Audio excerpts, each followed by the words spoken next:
With Halloween still lingering in the air, it seems like the appropriate time to discuss some more scary skincare.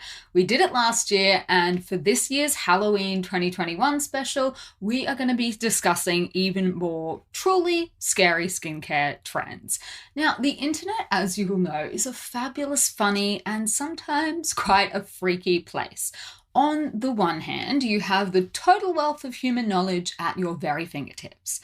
And on the other hand, you have people on TikTok telling you to rub raw potato all over your face to clean it. I'm not quite sure. Stick around because on today's Halloween 2021 special, we are going to be delving into a whole lot of truly scary skincare trends. Welcome to the Korean Beauty Show podcast. I am your host, Lauren Lee, founder, podcaster, product manufacturer, and the face behind Style Story Korean Beauty. If you are joining us for the very first time, then a big welcome. We are super glad to have you here with us as part of our K-Beauty community.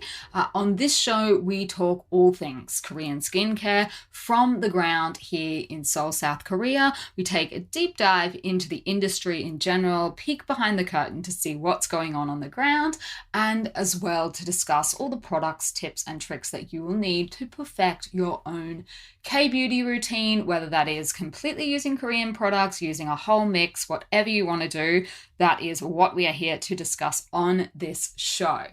So, to kick off this week's K-beauty news headlines, LG Household LG Household and Healthcare, this is the problem with too many H's in the name, LG H&H Household and Healthcare has announced that they are collaborating with an upcycling startup to explore how to recycle discarded coffee grounds as raw materials for their cosmetics. And if you have been listening to the show for a while, you will know that LG Household and Healthcare is one of the big conglomerates here in Korea that is behind quite a few different K-beauty brands. So this is an MOU that they have signed up with a Korean startup called Urban Miners.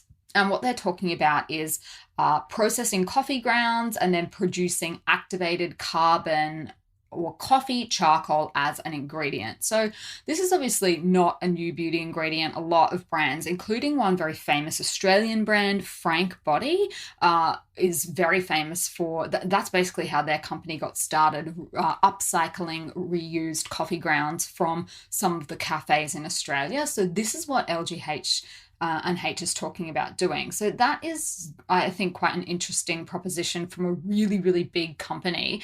And they are planning to study how coffee charcoal can be used to absorb excess oil and detoxify impurities from the skin. So it's already quite a popular ingredient in lots and lots of different products. So it'll be interesting to see exactly how they are planning to use it and the kind of studies that they will be funding. That's one of the benefits, I think, of having a really big conglomerate get involved in this kind of thing, is that they have the money to then go and fund scientific studies and research, which of course small brands just, that's just beyond their capabilities. So that was in the news headlines, and I thought that was a little bit of an interesting one for us to discuss. So I would love to know if you guys are a fan of coffee skincare products.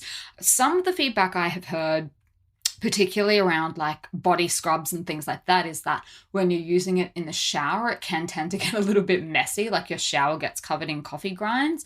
Not sure whether that's a common problem, whether people, find the same thing. Let me know. Come and find me. I am on the gram at lauren.kbeauty and always up for a chat about all things Korean skincare. And that brings us to the question of the week. And this was actually a question that someone sent in to our team at Style Story, and they were asking for a toner and moisture recommendation going into winter in the Midwest in America. And I thought that this would be a really good one because I know we have so many listeners from the States. We have a lot of Aussies as well, and you guys are going into summer, but this is a winter specific question, and we have so many listeners in the Northern Hemisphere that I thought this would be a good one to run through. So, toner and moisturiser, two really, really good steps in a Korean skincare routine to add and pump up the moisture in your routine. Now, if you are not quite as familiar with Korean beauty products, you might think, well, toner, that's a bit of a weird step to talk about moisture. Aren't toners usually quite, stripping or alcoholic, drying the skin out? And the answer is no. In K-beauty, the preference definitely at the moment, and particularly going into winter, will be for a product that is really, really just pumped full of hydration. And there's a couple of different ways that we apply products in K-beauty, like toners, to get the maximum amount of hydration out of them. And one of them is the 7 skins method. So the 7 skins method is essentially a way of applying your toner in several layers on your skin, 7 being the goal for a lot of people. So you'd start off with a really nice hydrating toner, one that I love for my skin, which is quite dry, and of course in Seoul here, very dry winter, is Itsen Tree's hyaluronic acid toner. So that is ISN Tree in English, and this is their hyaluronic acid toner product, and I had great success using it last winter here in Seoul. What you do is apply your first layer using like a cotton pad, and then the next layers that you want to do, put the toner in your hands and then just dab a light layer onto your face. And you can repeat with as many layers as you want. 7 skins would suggest that you would get up to 7. I know plenty of people that just do 3 or 5. It's totally customizable to your skin. So that is my top pick. And then for a moisturizer, our Jellicoe Bubble Tea Steam Cream, absolutely perfect for this. This is basically got what I would consider to be almost 3 products in one, because it's got the benefits of like an oil, a serum, and a moisturizer in a single product. So really, really perfect for places where the winter is quite harsh. So that is what I will be using on my skin this winter, and I think that is a great one going into winter wherever you guys are in the world. So, to get started with today's topic, if you were around for the podcast last year, you will know that we did a spooky skincare special for Halloween last year. And I thought, why don't we do that again this year? This is just a bit of fun. Don't get too offended if you are a massive fan of anything that we're talking about on the show today.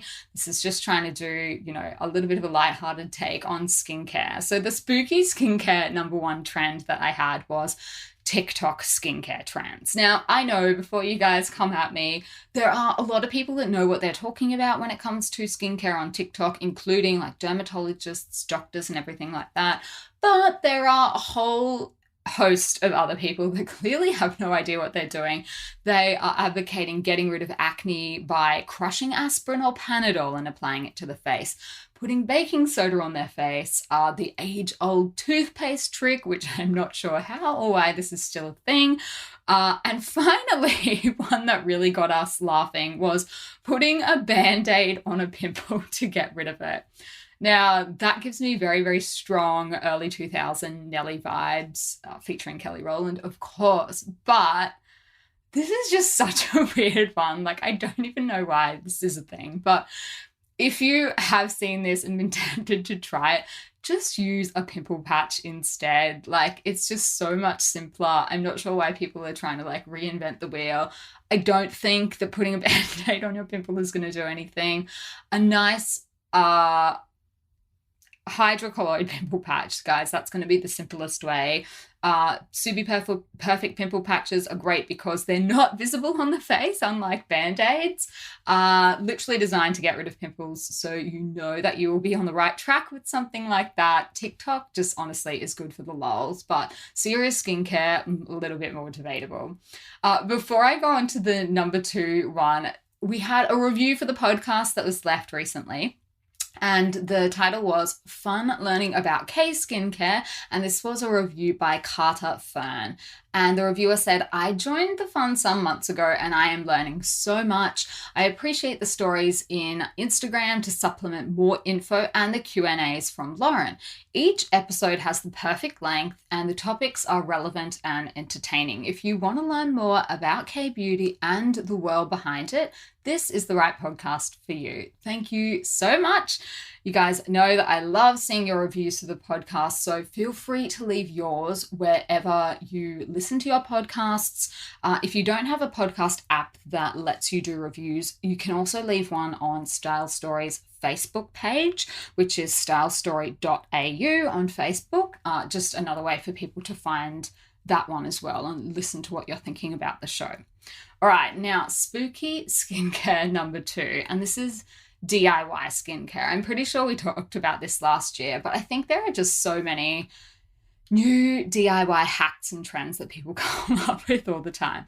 So this one is specifically related to pimple popping, blackhead squeezing. Love it. Love watching those kind of videos. They're very satisfactory. Totally get why people are into it.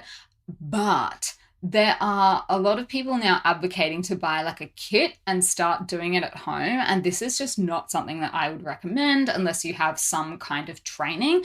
And the reason is that if you buy one of these kind of kits and do it incorrectly, you can end up with a whole lot more problems than just a blackhead. Things like wide pores that are like permanently damaged, popped blood vessels, scarring, and just in general damaged skin. So I think these kind of things, they can look really cool, but if you don't have the proper training to do them, I would just avoid them like the plague. Get your extractions done from a professional if you really, really, liked that kind of thing. If that's your jam, I would recommend finding a professional to do it for you, because otherwise you're going to risk damage, irritation, inflammation, and all of those kind of things, particularly if you scar your skin or make it worse. In the long run, it's just going to be both physically and financially more damaging. So I think if you want to go for the home method of extraction, there are plenty of tips on the show if you go and listen back to past episodes. We did have one specifically on blackheads not that long ago. So one of the products that you can try that will really help with pore clearing with consistent use is a product like Applebee's Blackout Cleansing Oil. It's got really great pore clearing properties. It won't dry out the skin. It's an excellent first cleanse. So there are lots of other ways that you can do it. I know they might not be quite as mesmerizing, but slow and steady wins the race. Please don't attack your face with, tools, implements, fingers, nails. Just not the best idea. All right, the number 3 spooky skincare trend is celebrity skincare.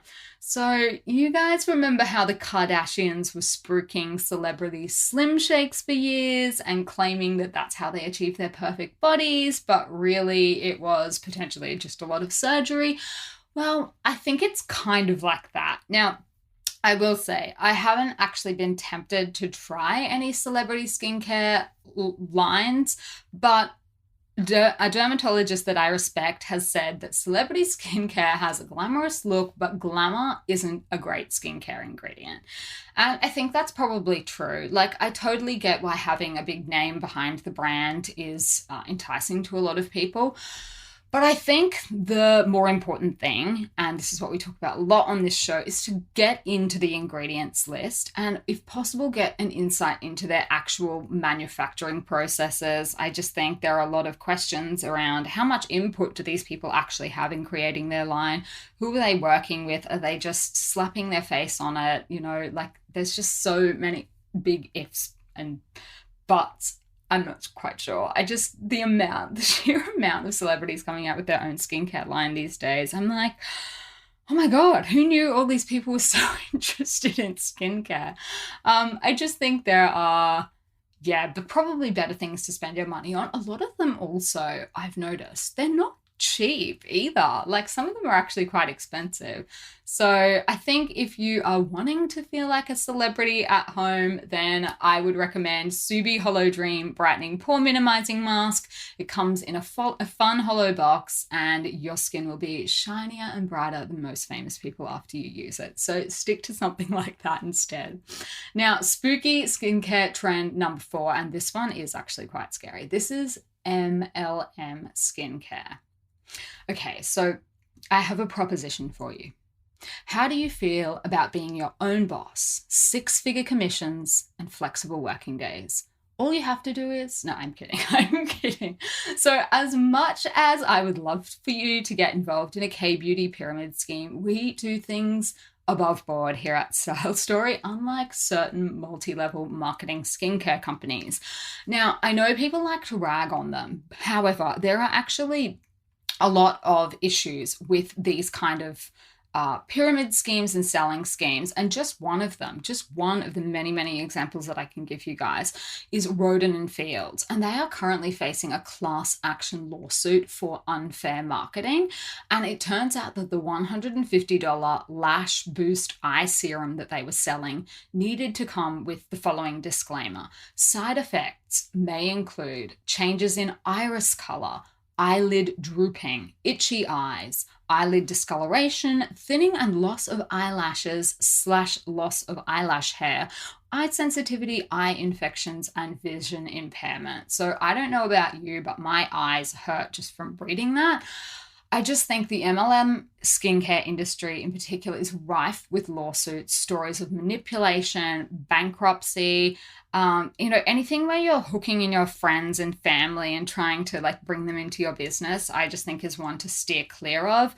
I've had various friends tell me over the years, they're like, oh, I really need to go and do an order on your website. And I always say to them, it's not a pyramid scheme. Like if you need something, if you want something, you can, but like you don't have to buy my products that I sell. You don't have to use Korean skincare products just because that's, my industry and what I'm in. You use whatever you want. And I just think anything that's kind of like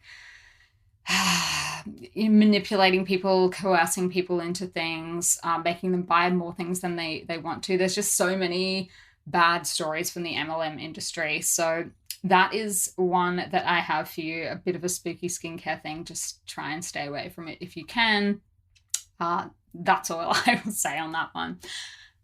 And now I will be back after the ad break with our fifth and final spooky skincare trend.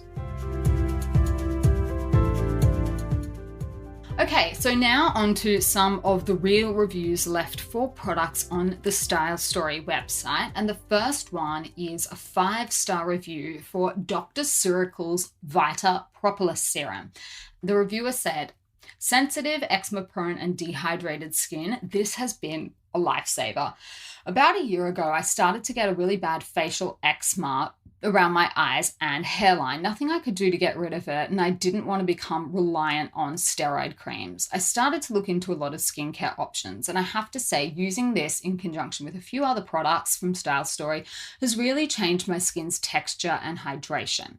I love how this ampoule feels. I wake up in the morning and my skin feels clear and bouncy to the touch. I hope that doesn't sound cliched. It's really gentle, mild, and hydrating, and sinks into the skin easily without leaving a sticky texture. I'm on to my second bottle now. I don't want to say it's just this product, but this has definitely helped rehydrate my skin and calm any irritation. It is a small bottle, but using 1 dropper's worth a night is more than enough, and it did last me around 6 to 8 weeks. And the second review is for Jellicoe's Silicone Face Mask Brush. And this was another 5-star review. It says, A for application. Loved using the silicone spatula. I was able to apply a thin layer of the product without wasting any, and it felt clean and precise. Easy to maintain as well.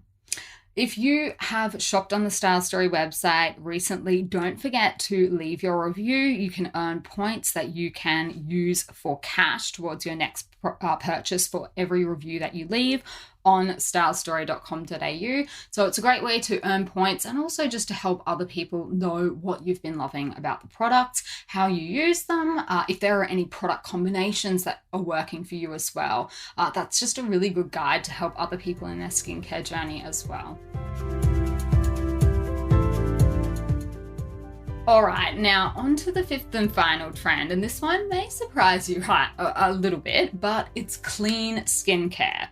So clean skincare doesn't sound scary, and it certainly won't do anything scary to your skin. However, it is the marketing around it that I find insidious and slightly problematic. In recent years, I've noticed there's been a huge shift in the market to avoid any chemicals in inverted commas at all costs.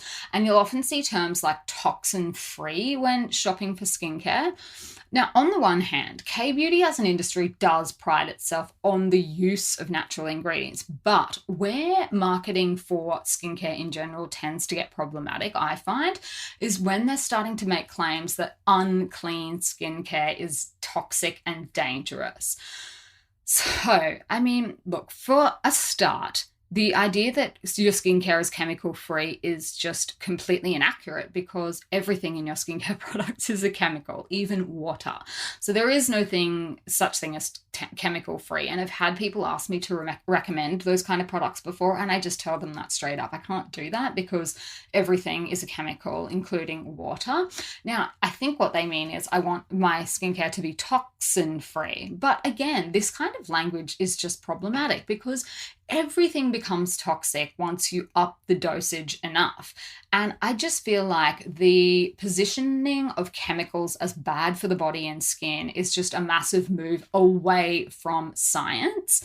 I think, yeah, I really do have so many problems with this kind of positioning. Now, I, for one, I don't mind it when products maybe call out the things that they don't have in their ingredients list if it is because, people are trying to avoid certain things. But I think the real marketing around, chemicals and things like that is just, and toxin-free in particular, and I see a lot of brands trying to do that. I just think it is not helpful. It's not based in science. And then it ignores, I think it puts a lot of onus on the products that we use on our skin and takes away from a whole host of other factors which can be driving forces behind a lot of our skin's issues. So stuff like genetics, hormonal factors. I think if you are implying, for example, that someone's acne must be a result of the products they're using, that's not really that helpful. And so many things that we do will require medical intervention. And I think if people have been told to avoid chemicals or things like that, say your acne does progress to the stage where you do need medical intervention, well then, are you going to be willing to get a treatment if you've been, fed this line that chemicals are all bad? I also think, for people that suffer from conditions like eczema and psoriasis, you will know firsthand just how good it feels if you are suffering a really, really bad flare-up and the doctor gives you the prescription that you need to stop the condition. So I think clean beauty in itself is not necessarily bad. I just think it's unnecessary. It does propagate this myth that chemicals are bad and that clean is somehow better. And it also promotes the idea that some products are clean and some are unclean. And that's just not true. I think at the end of the day, it is your skin journey. So you do need to do what's right for you. Our slogan is your style, your story. And that is not for no reason. But I think that shaming people, making people feel bad about the choices that they're using for their skin, that is a bit scary. So I just think, be really careful around that kind of marketing. I think, if you are avoiding fragrance because you have an actual fragrance allergy, that's one thing. But trying to market products in that way, I think can be really dangerous. It can make things very, very confusing for consumers. And I don't think that that's a good thing at the end of the day for the companies marketing those products either. People who are confused don't tend to purchase products. And if through your marketing of, a particular product, you have made people feel scared about making a purchase, I don't think that's a good thing for the industry. I don't think it's a good thing for consumers. So I just find all of that marketing problematic, scary. So I think if you have made it all the way to the end of this spooky tale, then I salute you. Thank you for bearing with me. I hope that you have picked up a couple of useful tricks and tips, even though I know this was just a little bit of a fun one, but they are just some of the things that make me raise a little bit of an eyebrow, or have made me raise a little bit of an eyebrow this year. Lots of crazy DIY skincare trends, lots of TikTok skincare stuff, the celebrity skincare. Again, that train just seems to be just running at full speed, MLM skincare for the reasons that I mentioned, and then obviously last but not least, clean skincare. That can just be a massive so yeah, look, I would love to know, have you guys seen any other spooky skincare trends this year that you would like to share? Come over onto the gram and find me, share them with me. I love chatting all this stuff with you guys and getting to know you as well. That's a really, really fun part of doing this podcast. So come and join me.